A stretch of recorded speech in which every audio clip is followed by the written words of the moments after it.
अथ मंत्रपाठः।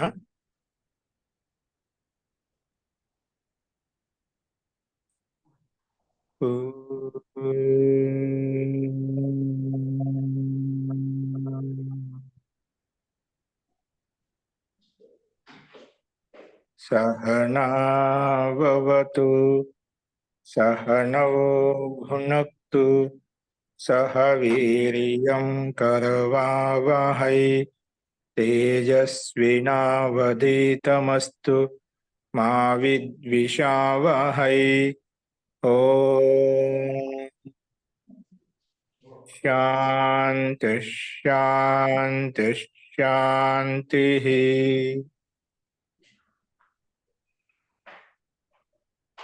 सर्वेभ्यो नमः। अंदरिकी नमस्कारम अंडी।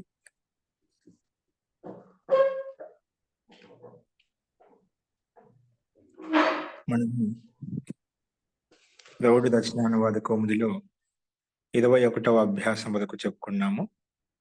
ఈరోజు 22వ అభ్యాసం మొదలు పెట్టుకుంటున్నాము. అందులో రాసుకోండి శబ్దకోశము. ముందుగా అభ్యాసం 22 హెడ్డింగ్ పెట్టుకొని శబ్దకోశ 525 ప్లస్ 25 మొత్తం ఈ అభ్యాసం 550 శబ్దాలు మనకు ధాతులు, శబ్దాలు, క్రియా విశేషణ శబ్దాలు, అవయవ పదాలు, ఇలాగా ప్రతి అభ్యాసంలో 25 కొత్త కొత్త శబ్దాలు నేర్చుకుంటూ వెళ్తున్నాం. అదే క్రమంలో ఇప్పుడు కూడా రాసుకుంటున్నావి. రాసుకోండి శబ్దకోశ అని పెట్టి నీట్గా రాసుకోండి. 525 ప్లస్ 25 ఈజ్ ఈక్వల్ టు 550 రాసుకోండి. లెక్క బిందు మొట్టమొదటిది శబ్దాహ హెడ్డింగ్ పెట్టుకోండి. శబ్దాహ శబ్దకోశం 4 బిందులు ఉంటాయి. కా బిందు, ఖా బిందు, గా బిందు, ఘా బిందు. కా బిందులో శబ్దాలు ఉంటాయి లేదా సర్వనామ శబ్దాలు ఉంటాయి. కా బిందులో ధాతువులు ఉంటాయి. గా బిందులో అవయవ పదాలు ఉంటాయి. అలాగే ఘా బిందులో క్రియా విశేషణాలు ఉంటాయి అన్నమాట. మస్తు అట్లు అన్నిట్లో ప్రతి అభ్యాసంలో 4 బిందులు ఉండవు. కొన్నిట్లో 2 బిందులు ఉంటాయి, కొన్నిట్లో 3 బిందులు ఉంటాయి, కొన్నిట్లో ఒకటే బిందువు ఉంటుంది. ఇక్కడ ఒకటే బిందువు ఇచ్చారనమాట. కాబట్టి ఆ బిందువులను బట్టి మనకు శబ్దాల, ధాతువుల, విశేషణ పదాల, క్రియా విశేషణాల అనేవి మనం అర్థం చేసుకోవాలి. ఇక్కడ మొత్తం శబ్దాలు ఇచ్చారు, అది గమనించండి. మస్తు రాసుకుని కా బిందులో శబ్దాహ హెడ్డింగ్ బట్టి బ్రాకెట్లో శబ్దాలు తెలుగులో. మస్తు మొట్టమొదటి శబ్దం రాసుకోండి నీట్గా. ఆహవహ. ఆహవహ. ఇప్పుడు ప్రతి దాంట్లో కొత్త కొత్త శబ్దాలు వస్తున్నాయన్నమాట. నూతన శబ్దాలు, వాటిని గమనించండి. ఇవన్నీ ఎక్కువ సాహిత్యంలో ప్రయోగంలో ఉపయోగిస్తారు. సాహిత్యంలో శ్లోకాలు ఇవన్నీ ప్రయోగాలు వస్తూ ఉంటాయి. కాబట్టి శబ్దకోశం బాగా గుర్తుపెట్టుకోండి. ఏ లింగంలో ఉందో అది కూడా గుర్తుపెట్టుకోండి. మస్తు ఆహవహ. ఆహవహ యుద్ధము. ఆహవహ అంటే యుద్ధము.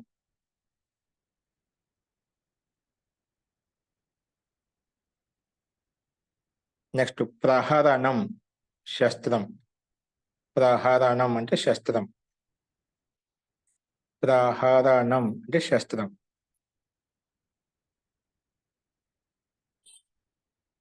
ప్రహరణం శస్త్రం. శస్త్రం అంటే ఏదైనా ఆయుధం అనమాట, ఆయుధ విశేషం. నెక్స్ట్ ఆయుధం వచ్చింది మళ్ళీ. ఆయుధం. శస్త్రాస్త్రం. శస్త్రంతో అంటే యుద్ధ శస్త్రాస్త్రం అంటే ఏదైనా ఒక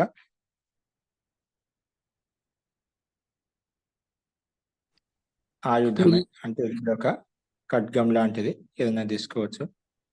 శస్త్రాస్త్రం. శస్త్రంతో పెట్టుకునే అస్త్రం అంట, మన చేతిలో పెట్టుకునే అస్త్రం అనమాట. ఆయుధం అంటే శస్త్రాస్త్రం. అస్త్రం అంటే బాణం కదా మహోదయ? కాదండి, ఇక్కడ ప్రహారం చేసే శస్త్రం ఒకటి. ఆయుధం అంటే ఆయుధాలు ఎన్నో ప్రకారాలు ఉంటాయి కదా, అందుకే ఇక్కడ శస్త్రాస్త్రం అంటాం అన్నమాట.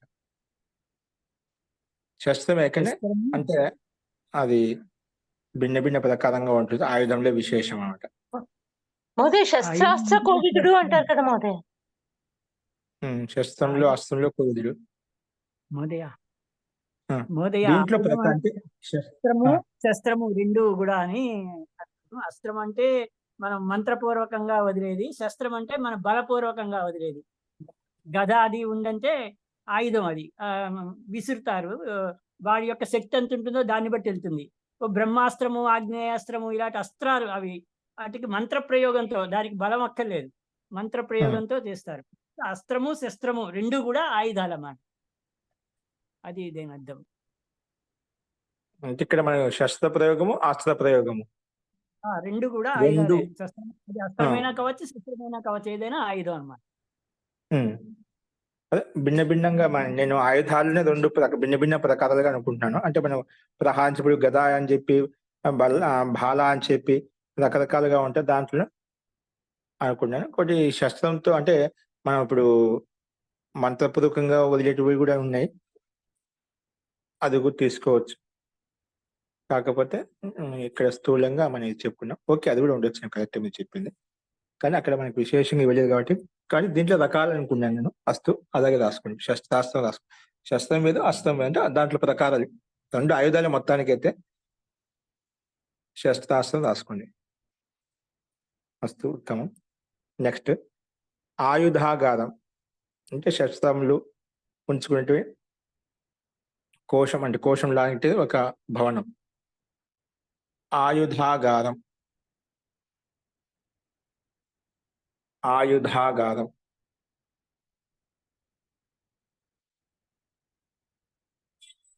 ఆయుధాగారం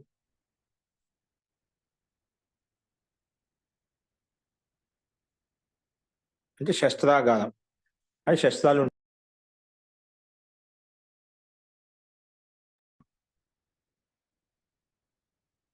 ఆయుధాగారం. ఓకే, అంటే శస్త్రాగారము. నెక్స్ట్ వర్మన్ శబ్దం. వర్మ అంటే కవచం. కవచం ఇది నపుంసకలింగం ఉంది. వర్మన్, వర్మన్, వర్మని, వర్మాని, వర్మన్, వర్మని, వర్మని అలా వస్తుంది నపుంసక.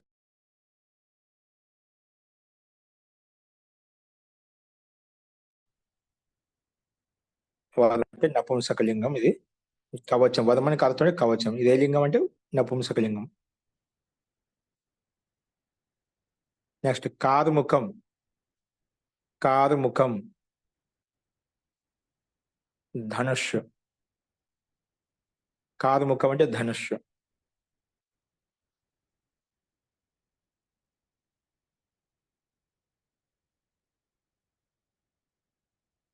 నెక్స్ట్ నిస్త్రింసహ.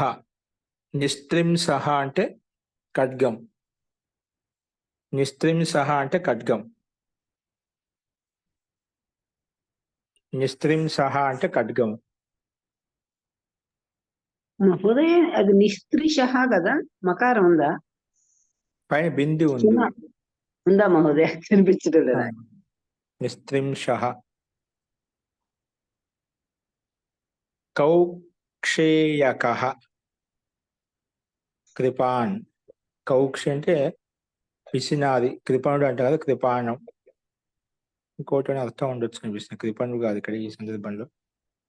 కృపా అంటే ఏదో అర్థం రావాలి. కృపాణ.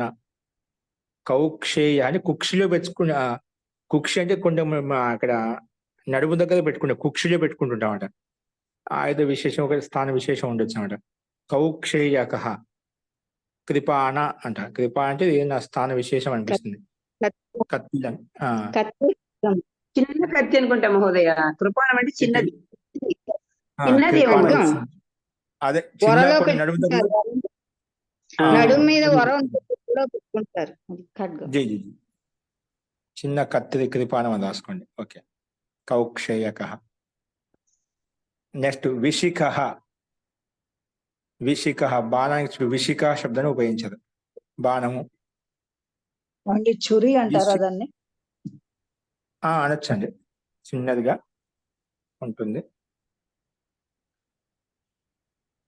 అది కొంత కాళ్ళ కుక్షి అని ఇక్కడ నడుము దగ్గర పెట్టుకునేదే అది తీసుకోవాలి. చురి అస్తు. అంటే బాణాలు పెట్టుకునేదండి. ఏంటండి? చురి అంటే బాణాలు పెట్టుకునేది చురి అవుతుంది. లేదండి, చిన్న కత్తిని. కత్తి సార్ తీసుకోవాలి. హిందీలో చురి అంటే కత్తి sir. Okay okay okay okay. విశిఖః ఓకే అండి, బాణము. విశిఖః అంటే బాణము. నెక్స్ట్ తూణీరః. తూణీరః అంటే తూణీరము. ఇది ఉండొచ్చు. తూణీరం అంటే అది కవచానికి అంటి పెట్టుకో ఉంటుంది అంటే ఆయుధం విశేషం పెట్టుకోవడానికి తూణీరం. ఏంటండి? అంబుల పొది. అంబుల పొది మహోదయ. అంబుల పొది. తూణీరః అంటే అంబుల కొద్ది రాసుకోండి. తూణీరః. ఓకే.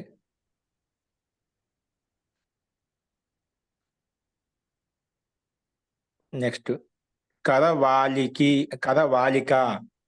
గుప్తి లేదా కృప. ఇది చిన్న కత్తి అంటే చేతిలో పట్టుకొని చేసేది అన్నమాట. కరవాలిక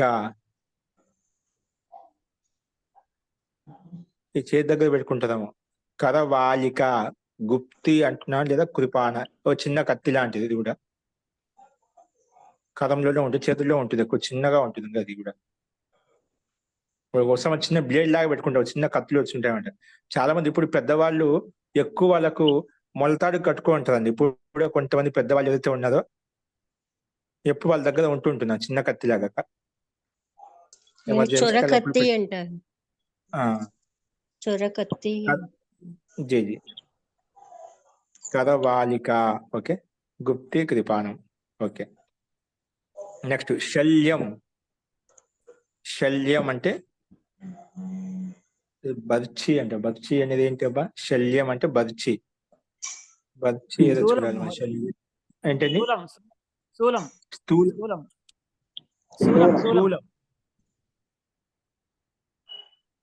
స్థూలం అంటే శూలం అండి. అచ్చా స్థూలం. Okay okay. స్థూలం. శల్యం అంటే స్థూలం. ఓకేనా, రాసుకోండి. స్థూలం.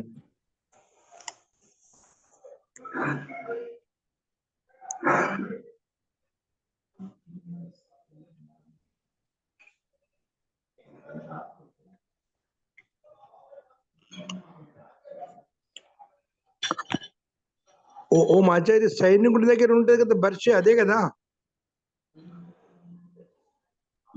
బల్యం అంటారు. సైనికుని చేతిలో ఉంటది మన బల్యం అంటారు. బల్లెంకి ప్రాసహ బాల అని ఇంకోటి ఇచ్చారండి.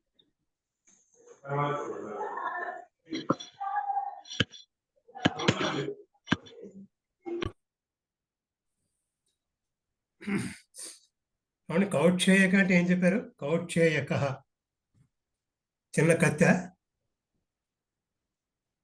కౌక్షేయక అంటే ఏం చెప్పారు?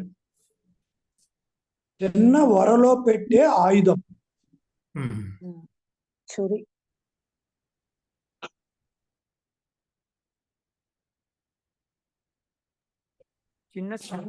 చిన్న సంచిలో పెట్టేటువంటి ఆయుధం. కుక్షి దగ్గర ఉండేటువంటి ఒక చిన్న వర. ఆ వరలో పెట్టుకుంటారు. అదే ఒక పిడిబాకు అంటారు కదా, అలాంటి పిడిబాకు, పిడికత్తి అలాంటివి అంటారు. నిస్త్రింసహాలో అయితే 30 అడుగుల కన్నా 30 అంగుళాల కన్నా పెద్దది. త్రింసహ అనేది ఉంది కదా, దాని నుంచి వచ్చింది అది.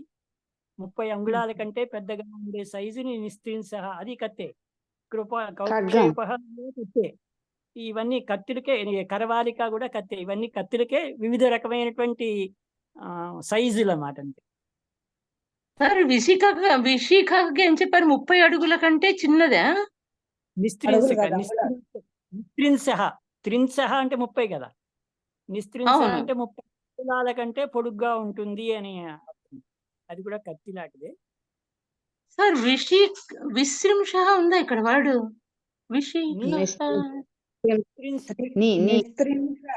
నిస్త్రింష. Okay okay okay. 30 అడుగుల లోపలదే సార్? 30 అడుగుల కంటే తక్కువ ఉన్నది, చిన్న అడుగులు కాదు, అంగుళాలు. అంగుళాలు. Okay okay. నిస్త్రింస అంటే ఖడ్గం అని చెప్పారండి. ఖడ్గం. అవునా అదే ఖడ్గం సార్ ఇప్పుడు 30 సార్ అంగుళాల డీటెయిల్ గా కన్నా చెప్తున్నారు 30 అంగుళాల కంటే చిన్నది, చిన్నగా ఉండే కత్తి. చిన్నది కాదు పెద్దది, 30 అంగుళాల కన్నా పెద్దది. 30 అంగుళాల కంటే పెద్దది. పెద్దది. ఓకే ఓకే, ఖడ్గం. ఓకే, పెద్ద ఖడ్గం. అమ్మ శల్యం అంటే ఉమ్. బల్లెము. బల్లెం సార్, కరెక్ట్. కృష్ణుడి బల్లెం బల్లెం, అవును అవునవును, బల్లెం అంటాం దాన్ని. శల్యం కూడా, శూలము బల్లెము రెండు ఒకటే కదా అర్థాన్ని ఇస్తుంది.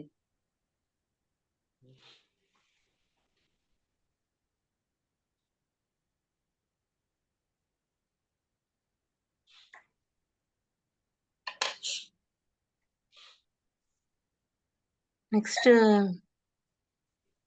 సార్, కరవాలిక అంటే చిన్న కత్తి లాంటిది అని పెట్టుకున్నారు కదా. తూణీర అంటే అమ్ముల పొది, శల్యం అంటే బల్యము శూలము. ఇంకా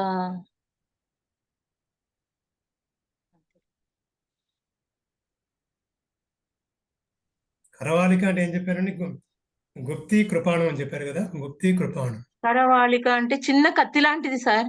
గుప్తి కృపాణం అంటే చిన్న కత్తి లాంటిది అని చెప్పారు. ఇది వినిపిస్తుందా? No, శల్యం అంటే no. సూర్యుని రాసుకున్నారు. నెక్స్ట్ ప్రాసహ అదే, బాల. శూలం. అదే. బాల పొడుగుగా ఉంటుంది. బాల మనం చూస్తూ బల్లెం ఉంటాం. అదే, బల్లెం. బల్యం అంటే బాలను. అవును, అదే ఓకే, ఇప్పుడు బల్లెం బల్యం. అని చెప్పారు అసలు. అవును అదే. ప్రాసహ అంటే బల్యం రాసుకోండి.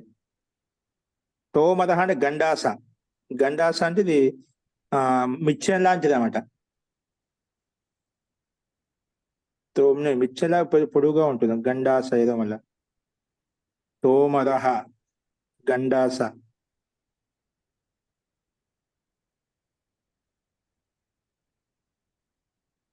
తోమది పదాలని గండాస తెలుగు హిందీలో. అదే ప్రాసహ బాల అంటే బల్లెం కదా అదే. ప్రాస అంటే బాల ఇచ్చారు, స్పష్టంగా ఇచ్చారు. పొడవుగా ఉంటుంది అది బాల. అవును. తోమదహ గండాస అనేది కూడా ఒక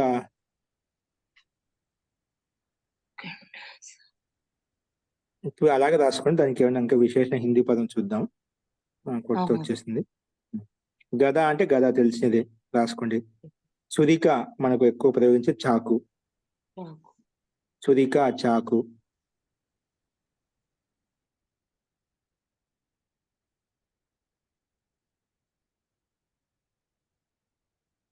చురిక చాకు.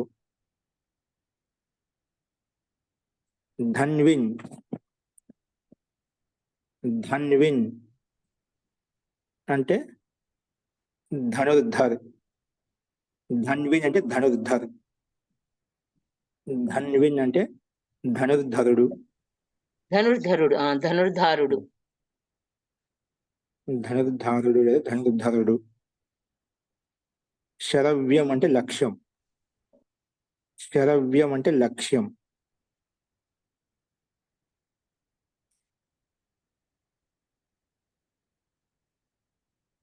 శరవ్యం అంటే లక్ష్యం. సాంయుగీన. సాంయుగీన అంటే రణకుశలం. సాంయుగీన రణకుశలం అంటే యుద్ధ కుశలుడా మహోదయ? అంటే రణంలో కుశలుడు అంటే యుద్ధంలో కుశలుడు. సాంయుగీన. సాంయుగీన రణకుశలుడు.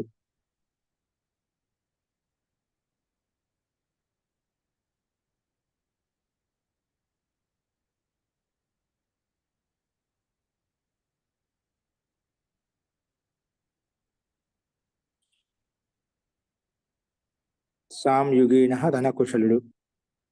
నెక్స్ట్ జిష్ణు. జిష్ణు. జిష్ణు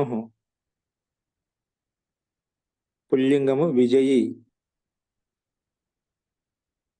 ఇది జిష్ణు అంటే విజయము. విజయము. జిష్ణు అంటే గెలిచాడంట కదా, విజయం పొందాడు. జిష్ణు అంటే విజయము. జయించినవాడు. జయించినవాడు, గెలిచినవాడు. విజయుడు, విజయుడు, విజయుడు, విజేత. విజేత. విజేత. నెక్స్ట్ కబంధ. కబంధ ధడ్. ధడ్ అంటే కబంధ అంటే ధడ, అంటే తలను తీసినప్పుడు ధడ. మొండెము అండి. మొండెము. మొండెం బయటికి వేరే, మొండెం వేరు చేశాడు అంట కదా. అంటే ఈ మెడ వరకు గొంతు కట్ చేస్తాను కదా, దడ సహితంగా తీసేసాడు, గొంతు నరికేసా అంటుంటామంట. మెడ లేనివాడు. మొండె సహితంగా తీసినవాడు. అంతే కదా. దడమని హిందీలో పదం దడ సహితంగా తీసేసాయండి అంటూ ఉంటామంట. దడం అంటే ఒక నరకడం అన్నమాట, గొంతు నరికిపోయడం. ఎక్కువగా అదే చేస్తుంటే కదా. అది కబంధుడు అని చెప్పి ఒక రాక్షసుడు అండి. అతడికి తల ఉండదు, మొండెం ఉంటుంది. అందులోనే నోరు ఉంటుందిట. పెద్ద చేతులుండి వాడు మనుషుల్ని పట్టుకొని తింటాడు అని చెప్పేసి ఒక రామాయణంలోనే ఇందులోనే కథ. కాల్పనిక కథ అంతేం లేదు. రామాయణం ఎందులోనో ఒక కథ, పిట్ట కథ లాగా. దడ సహితంగా తీశాడు. మెడ లేని వాడు రాసుకోండి ఇప్పుడు ప్రస్తుతానికి. ఎందుకంటే అడికి దడం సహితంగా తీసేసాడని చెప్తుంటామంట. అంటే గొంతు నరికేశాడు, ఇంకా ఏం లేకుండా దడ సహితంగా పడి ఉంది. అంటే గొంతు లేకుండా దడ సహితంగా మొత్తం బాడీ మొత్తం పడి ఉంది. మొండెము. అది మొండెమంతా పడి ఉందండి.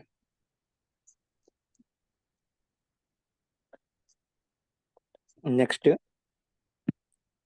కారా శబ్దము జైల్. కారాగారం అంటే కదా, దాని నుంచి వచ్చింది కారా శబ్దం. జైల్.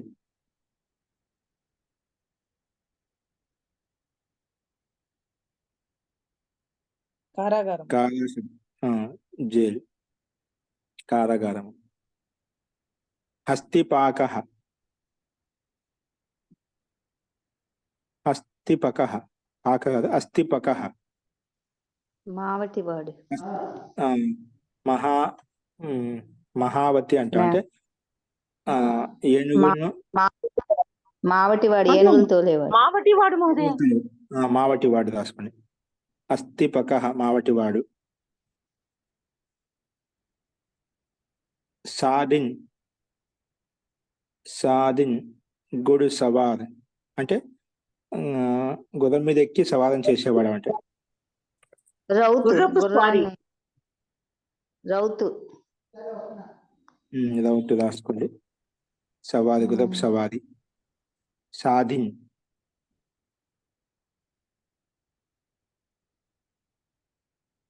అలాగే వైజయంతి పతాక. ఇది కూడా విజయవంతమైన పతాక వాళ్ళు జెండా ఎగరవేస్తూ ఉంటుంది అన్నమాట. వైజయంతి అంటాం పతాక అంటే జెండా ఏదైనా కానీ. అంటే ప్రతి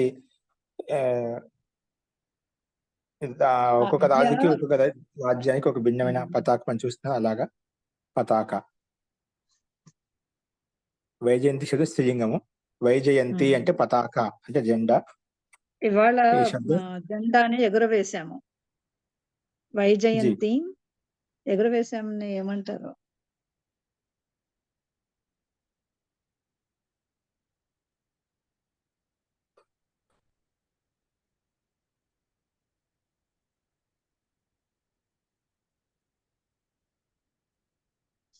అస్తు, దానికి పదజాలం భిన్నంగా ఉండొచ్చు, చూద్దాం. వైజయంతి పతాక జెండా రాసుకోండి. అది ఒకటి ఉంది. వైజయంతి ఆవిష్కరణ చేసామంటారా? ఆవిష్కరణ అంటారు. ఎగురవేయటాన్ని హాయిస్ట్ అని ఏమంటారు చూడాలి. హాయిస్ట్. పతాక ఆవిష్కరణ అంటాం. అలాగే పతాక ఆవిష్కరణ అంటాం. పతాక ఆవిష్కరణ ఉంది అంటుంటాం.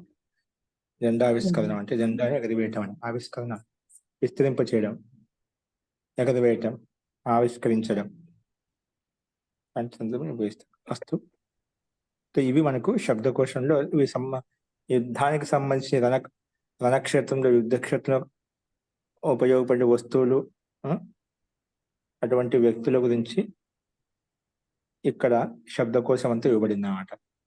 యుద్ధక్షేత్రానికి సంబంధించినటువంటి పదార్థాలు, ద్రవ్యాలు ఏవైతే ఉపయోగిస్తాం వాటిని ఇక్కడ మనం ఈ శబ్దకోశంలో చెప్పుకున్నాం. అస్తు, ఇప్పుడు రాసుకుని కింద వ్యాకరణం హెడ్డింగ్ పెట్టుకోండి. వ్యాకరణం. వ్యాకరణం బ్రాకెట్లో కర్తృ శబ్దము,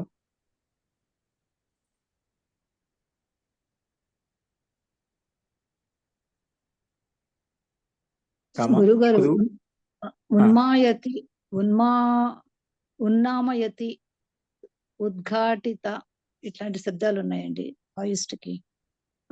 పతాకోచ్ఛ్రాయవత్ ఏది ఎగరవేయటానికా ఎగరవేయటా పతాకోచ్ఛ్రాయవత్. ఉచ్ఛ అంటే ఉచ్చ స్థానంలో ఉన్నత స్థానంలో మనం ఎగరవేస్తాం కదా.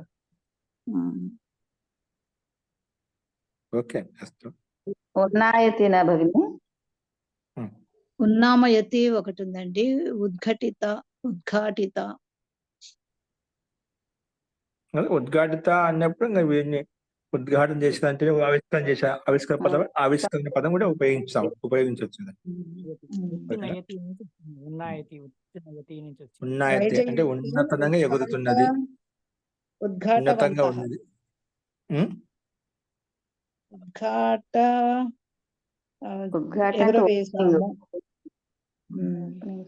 దాదాపు దగ్గర ఒకే అర్థాలండి. ఓకే, మొత్తానికి దాదాపుగా ఆవిష్కరణ అర్థానికి ఆవిష్కరింపబడుతుంది. ఆవిష్కరణ అర్థానికి ఒక అర్థం అనేక రకాలుగా వస్తుంది, సందర్భం బట్టి అనేక రకాలుగా వస్తుంది. ఇక్కడ ఈ సందర్భంలో ఎగరవేసే అర్థంలో మనం తీసుకుంటాం అనమాట, సందర్భాన్ని బట్టి. అస్తు. వ్యాకరణం హెడింగ్ పెట్టుకుని దానికి వ్యాకరణంలో చెప్పుకోబోయే అంశాలు ఏంటి బ్రాకెట్లో రాసుకోండి. కర్తృ శబ్దం ఒకటి, కురు ధాతు ఆత్మనేపదం, కురు ధాతు ఆత్మనేపదం,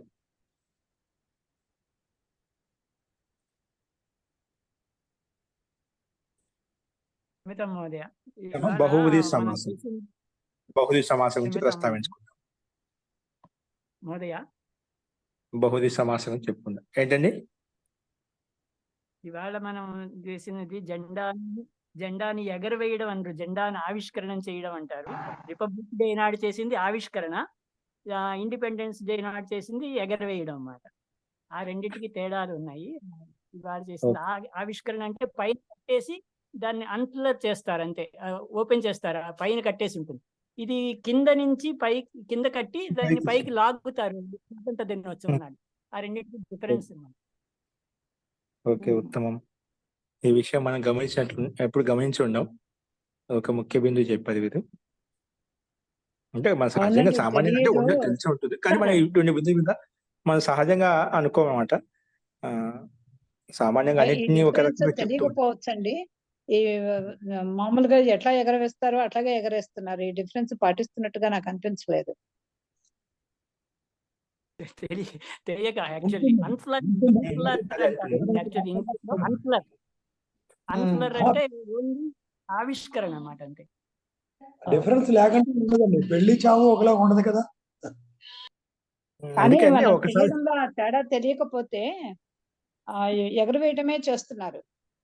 ఇవాళ కూడా చెప్పరా అది ఆ తేడా ఏంటి? ఇంకొకసారి చెప్పరా నాకు.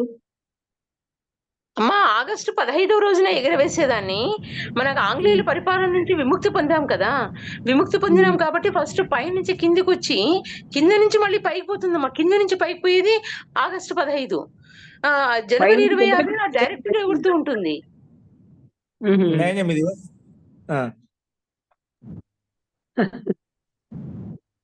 కింద నుంచి పైకి పంపించాం అనమాట. అంటే వాడు ఆంగ్లేయుల బానిసత్వం నుంచి మనం విజయాన్ని సాధించినామని చెప్పేసి పైకి వెళ్తుంది అనమాట ఆగస్టు 15 రోజున. అంటే పైనుండి జెండాని కిందకి దించి మళ్ళీ పైకి ఎగరేసుకుంటాము, అంతేనా? ఆగస్టు అవునమ్మా 15కు. జనవరి 26 రిపబ్లిక్ డే రోజు పైన ఉంటుంది, పైనుంచి లాగేస్తాం, అంతే. అంతే మాది. సరే.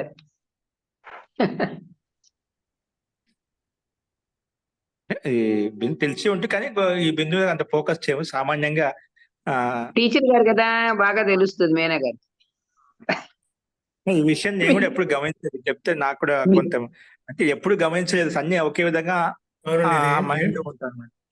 ఈ విషయం మనకు తెలియదు చాలా మంది. కరెక్టే, నిజంగా అండి.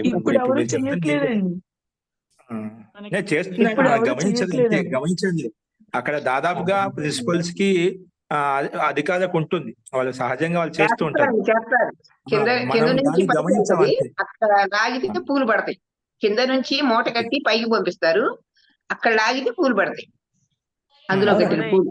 ఇవాళ చేసేది మహోదయ ఓన్లీ రాష్ట్రపతికి సంబంధించిన ఇష్యూ. ఓన్లీ మనకి రిపబ్లిక్ డే కదా ఇది, మన సంవిధానము అది వచ్చింది కనుక ఇవాళ చేసేదంతా రాష్ట్రపతి ఇప్పుడు మాత్రమే చేస్తాడు. బాబాసాహెబ్ ఆగస్టు అంబేద్కర్ 15 వారు చేసింది ప్రధానమంత్రి చేస్తాడు అన్నమాట. ప్రధానమంత్రి కరెక్ట్. ప్లస్ సార్ ఇంకోటి ఆగస్టు 15 ఎర్రకోట మీద ఉంటుంది. ఇది మాత్రం రాష్ట్రపతి భవన్ లో ఇది సార్ జనవరి 26. అది ఎర్రకోట సార్, ఆగస్టు 15 జెండా ఎగరవేసి. అవునవును. ప్రధానమంత్రి చేస్తారు. అవునమ్మా. ఇది ఒక మంచి విషయం మీద మనం దృష్టి దృష్టి పెట్టాలన్నమాట. పెట్టింది. ఎందుకంటే మనం చెప్తాం అంటే మన పిల్లలకని చెప్తా దీనికి రెండింటికి మధ్య వ్యత్యాసం ఇది నాన్న అని చెప్పి. ఓకేనా, అస్తు ఖచ్చితంగా ఉంటుంది, మనం గమనించాం అంతే. అంతకన్నా ఆ సందర్భం వచ్చింది కాబట్టి ఇప్పుడు మనకు వచ్చేది.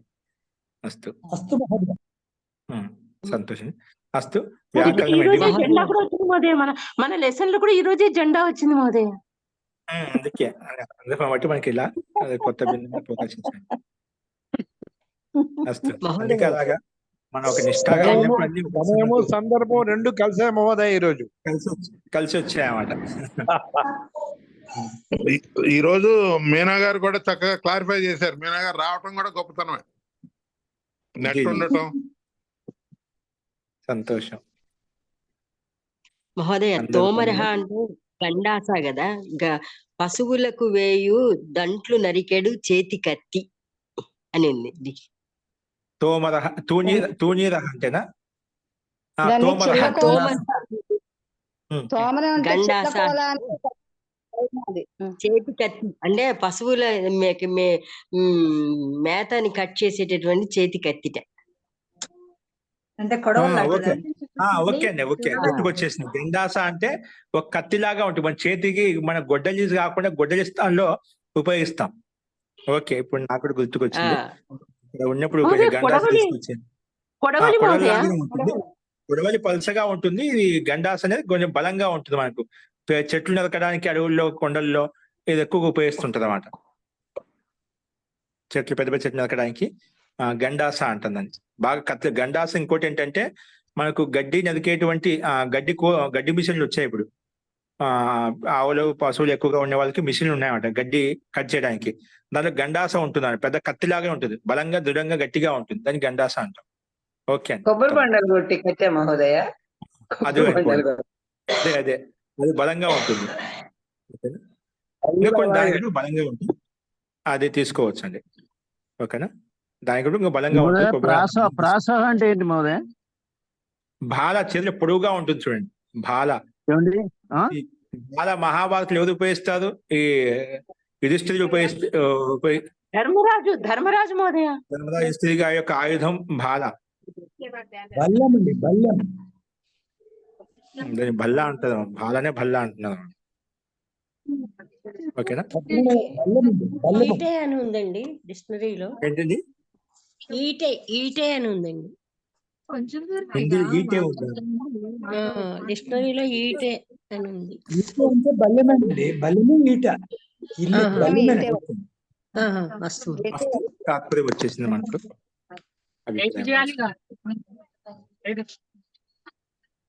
అస్తు ప్రకృతి అనుసరమా. నెక్స్ట్ చూడండి, రాసుకోండి కింద ఒకటో బిందు. మనం వ్యాకరణాంశాలు ఏంటి అనేది కర్తృ శబ్దం, క్రియు ధాతు, ఆత్మనేపదము, బహుళీ సమాసం గురించి చెప్పుకుంటాం అన్నమాట. ఇప్పుడు ఆ అంశాల గురించి విచారిస్తాము, రాసుకుంటాం కూడా. అస్తు రాసుకోండి. అందులో ఒకటో బిందు, కర్తృ శబ్దం యొక్క రూపాలను పూర్తిగా స్మరించండి మరియు రాయండి.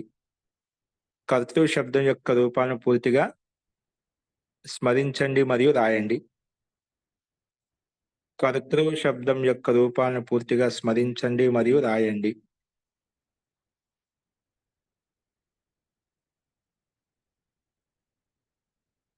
చూడు శబ్ద సంఖ్య 11. చూడు శబ్ద సంఖ్య 11.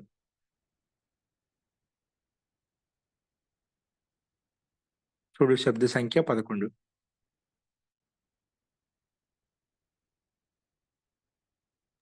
నూట 124వ పేజీలో ఉంది. నేను క్రమ సంఖ్య చెప్పాను, పేజ్ సంఖ్య 124 పేజీ ఉండొచ్చు. ఓకే, నెక్స్ట్ రెండో బిందు, క్రూ ధాతునకు ఆత్మీయ పదంలో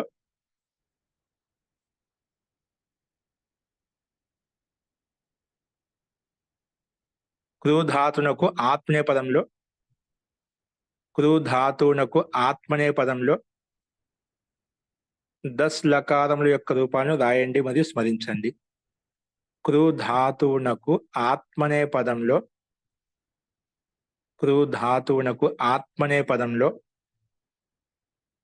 10 లకారాల యొక్క రూపాలను స్మరించండి మరియు రాయండి.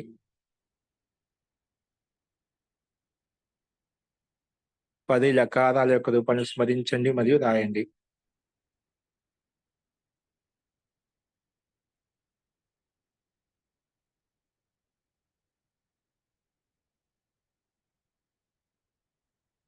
పది లకారాల యొక్క రూపాలను స్మరించండి మరియు రాయండి. చూడు, ధాతు సంఖ్య 91. ధాతు సంఖ్య 91.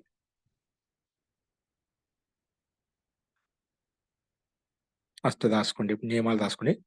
నియమ 149. నియమ 149. నియమ 149.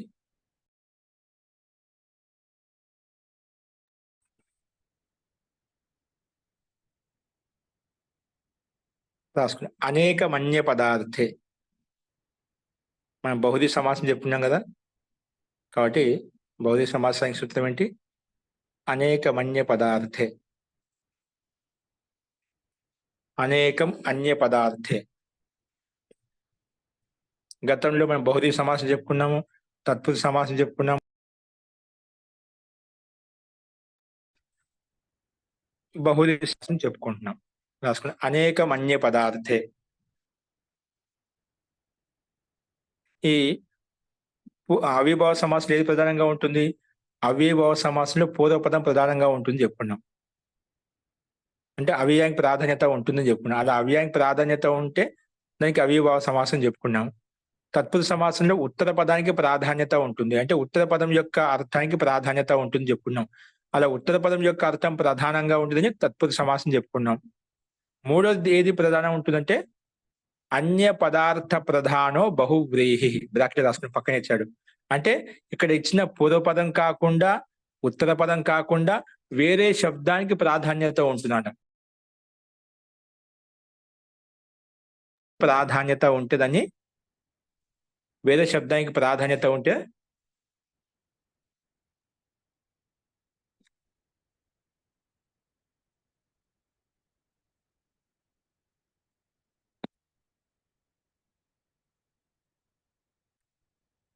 వినిపిస్తుందండి? మహోదయ.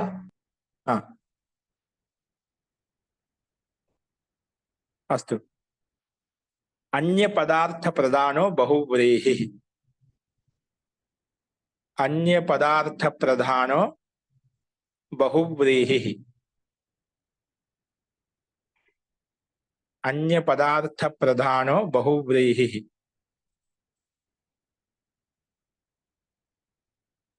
అంటే అన్య పదం యొక్క అర్థానికి ప్రాధాన్యత ఉంటే దాన్ని బహువ్రీహి సమాసం అంటాం. చెప్పాం కదా. ఇక్కడ ఇప్పుడు దీర్ఘనాసిక అని చెప్పాం. జస్ట్ ఉదాహరణ వినండి. అంటే దీర్ఘంగా ఉంది ముక్కు ఎవరికైతే, ఎవరికి ఉందండి? ఇప్పుడు దీర్ఘ పూర్వపదం, నాసిక ఉత్తర పదం.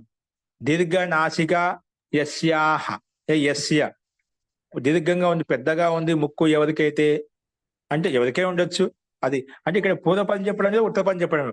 పూర్వపదం ఉత్తర పదం కాకుండా వేరే పదం, అంటే ఎవరికైతే ఆ ముక్కు ఉంటుందో. అదే లంబోదరహ, ఉదరం ఉదరం లావుగా పెద్దగా ఉంది ఎవరికైతే, అది పొట్ట ఎవరికైనా పడి ఉండొచ్చు అండి. ఒక వ్యక్తిని కాదు కదా, ఎవరికైనా ఉంటుందా అంట. అందుకే ఇది పూర్వపదం కాదు, ఉత్తర పదం కాదు, వేరే అన్య పదం యొక్క అర్థానికి ప్రాధాన్యత ఉంటే దాన్ని బహువ్రీహి సమాసం అంటాము. ఓకే. అన్య పదార్థ ప్రధానో బహువ్రీహి.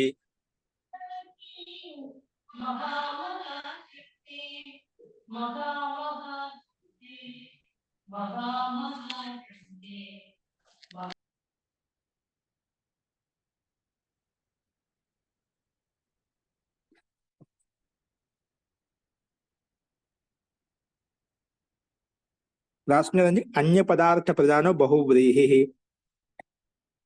వినిపిస్తుందండి? వినిపిస్తుంది మహోదయ. ఓకే అండి.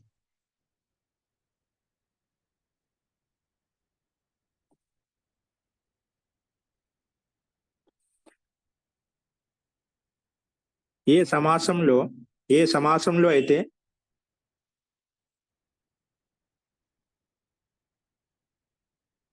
సమాసంలో అయితే అన్య పదం యొక్క అర్థానికి ప్రాధాన్యత ఉంటే, ఏ సమాసంలో అయితే అన్య పదం యొక్క అర్థానికి ప్రాధాన్యత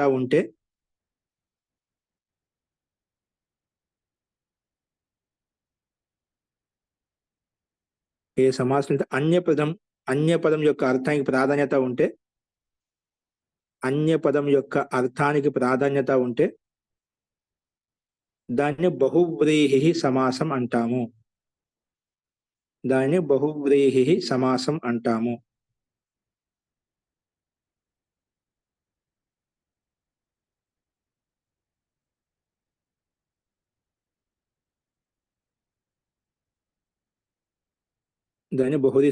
అంటాం.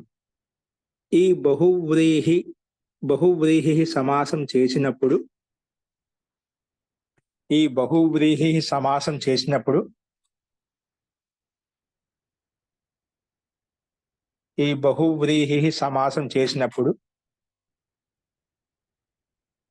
సమస్త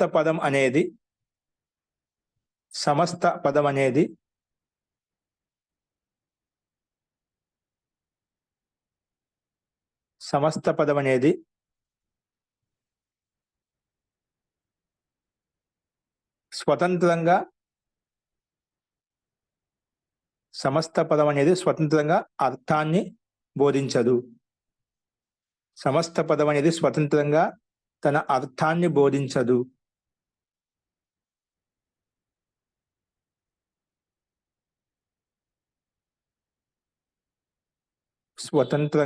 అర్థాన్ని బోధించదు. కానీ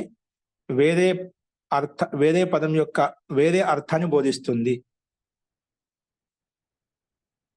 స్వతంత్రంగా తన అర్థాన్ని బోధించదు, కానీ వేరే అర్థాన్ని బోధిస్తుంది.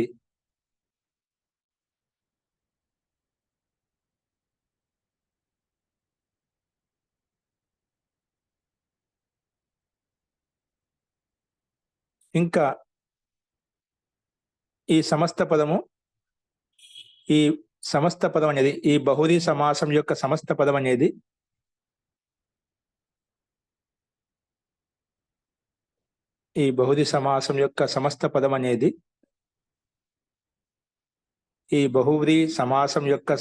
పదం అనేది విశేషణ రూపంలో ఉంటుంది. ఈ సమస్త పదం ఎలా ఉంటుంది? విశేషణ రూపంలో ఉంటుందండి.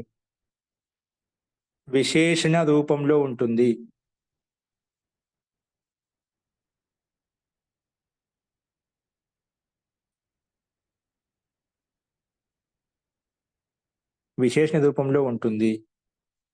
మరియు విశేష రూపంలో ఉంటుంది.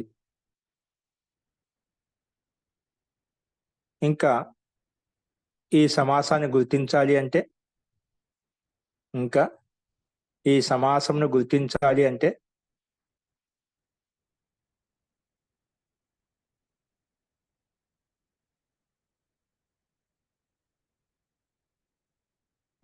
ఎక్కడైతే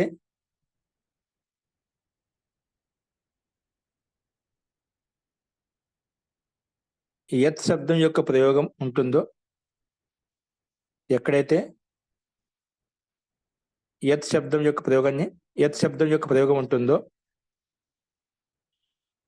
యత్ శబ్దం యొక్క ప్రయోగం ఉంటుందో ఎక్కడైతే యత్ శబ్దం యొక్క ప్రయోగం ఉంటుందో అంటే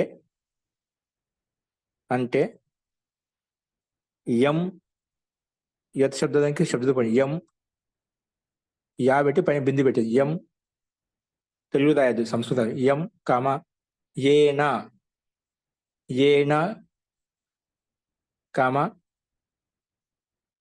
యస్మై యం కామ ఏనా కామ యస్మై కామ యస్మాత్ యస్మాత్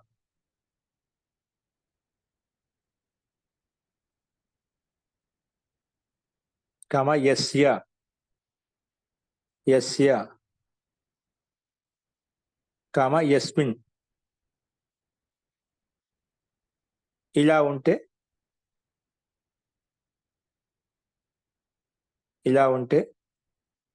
దాన్ని బహువ్రీహి సమాసం గుర్తించాలి. ఇలా ఉంటే దాన్ని బహువ్రీహి సమాసంగా గుర్తించాలి. మహోదయ అది ఎం ఏనా అది ఇంకొకసారి చెప్తారు.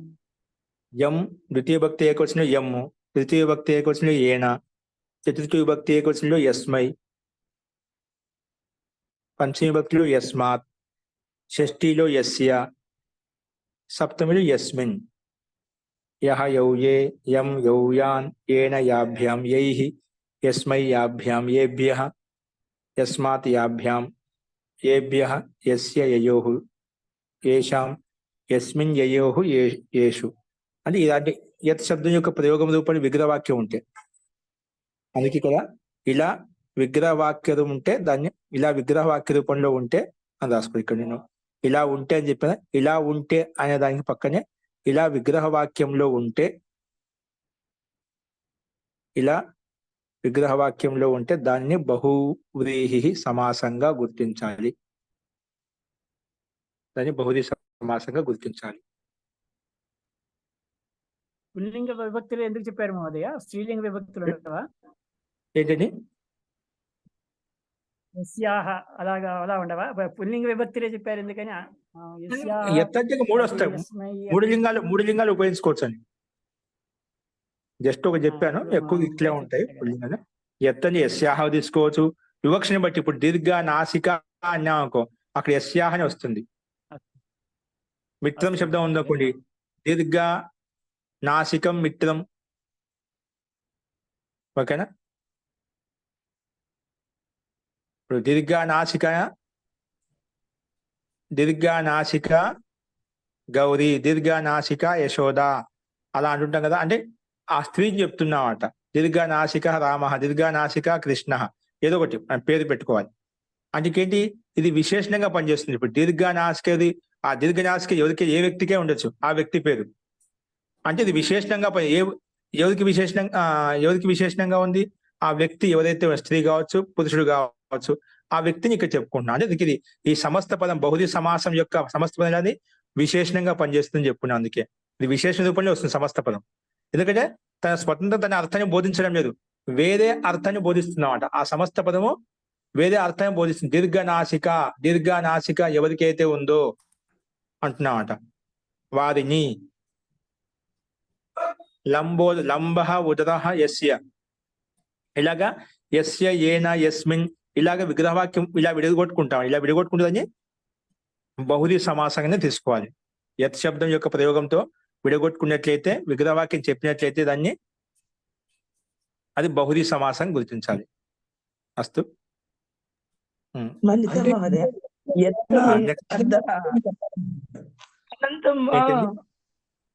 ఇందులో యస్య ఏన యస్మై అవి ఖచ్చితంగా ఉంటాయా ఈ పదాల్లో? ఖచ్చితంగా ఇట్లా విడగొట్టుకుంటాను. ప్రాప్తం ఉదకం యం గ్రామం, ప్రాప్తమయ్యాయి నీళ్లు ఏ గ్రామానికి అయితే. ఏ గ్రామానికి ప్రాప్తమయ్యాయి? విజయవాటిక నగరానికి ప్రాప్తమయ్యాయి, హైదరాబాద్ నగరానికి ప్రాప్తమయ్యాయి, రాజమహేంద్ర నగరానికి ప్రాప్తమయ్యాయి. అది ఏ నగరానికి ప్రాప్తమయ్యాయి? యం గ్రామం ప్రాప్తం, తం గ్రామం ప్రాప్తోదక గ్రామం రాజమహేంద్రవరం, ప్రాప్తోదకం భాగ్యనగరం.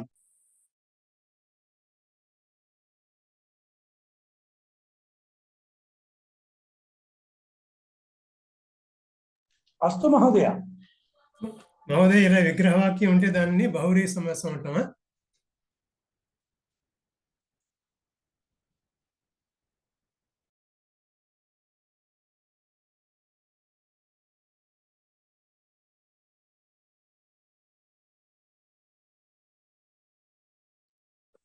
ఐదు భేదాలు ఉన్నాయి. ఈ బహువ్రీహి సమాసానికి 5 భేదాలు ఉన్నాయి. మహోదయ ఇలా విగ్రహవాక్యం ఉంటే దానిని బహువ్రీహి బహు సమాసం అంటామని రాసుకోవాలా? బహువ్రీహి మహోదయ కొద్దిగా సమాసంగా ఒక లైన్ కు కట్ అయిపోయింది మహోదయ, మీరు మ్యూట్ లో ఉంటున్నప్పుడు. అంటే ఇలాగా ఎం ఏనా యస్మై యస్య యస్మాత్ యస్మిన్ ఇలాగా విగ్రహవాక్య రూపంలో ఉంటే విగ్రహవాక్య రూపంలో ఇలాగా ఉంటే దాన్ని బహువ్రీహి సమాసంగా గుర్తించాలి. ఇలాగా విగ్రహవాక్యం చేసినట్లయితే విగ్రహవాక్యంలో ప్రయోగించినట్లయితే ఇలా రాసుకుని విగ్రహవాక్యంలో ప్రయోగించినట్లయితే దాన్ని బహువ్రీహి సమాసంగా గుర్తించాలి. ఇలాగా విగ్రహవాక్యంలో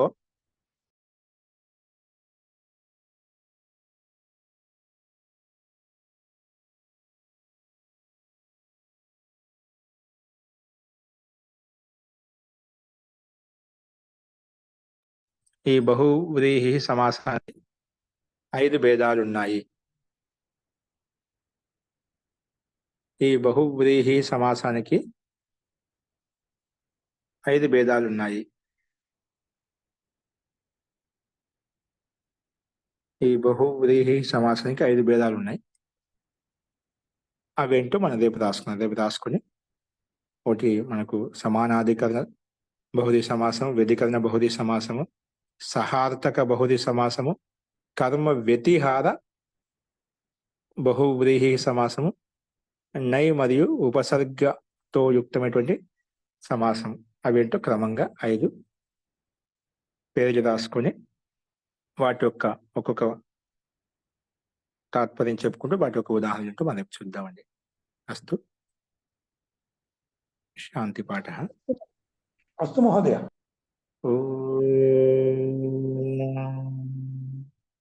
సర్వే భవంతు సుఖినః, సర్వే సంతు నిరామయాః, సర్వే భద్రాణి పశ్యంతు, మా కశ్చిత్ దుఃఖభాగ్ భవేత్. ఓం శాంతి శాంతి శాంతిః. సర్వేభ్యో నమః. నమస్తే మహోదయ. నమస్తే మహోదయ. ఇవి ఇంకా ఉదాహరణ చెప్పినా మీకు స్పష్టం అవుతాయండి. ఓకేనా? ఉదాహరణ మనకి ఎక్స్ప్లెయిన్ చేసుకుంటాం కదా, అప్పుడు ఇంకా క్లారిటీ వచ్చేస్తుంది. నమస్తే.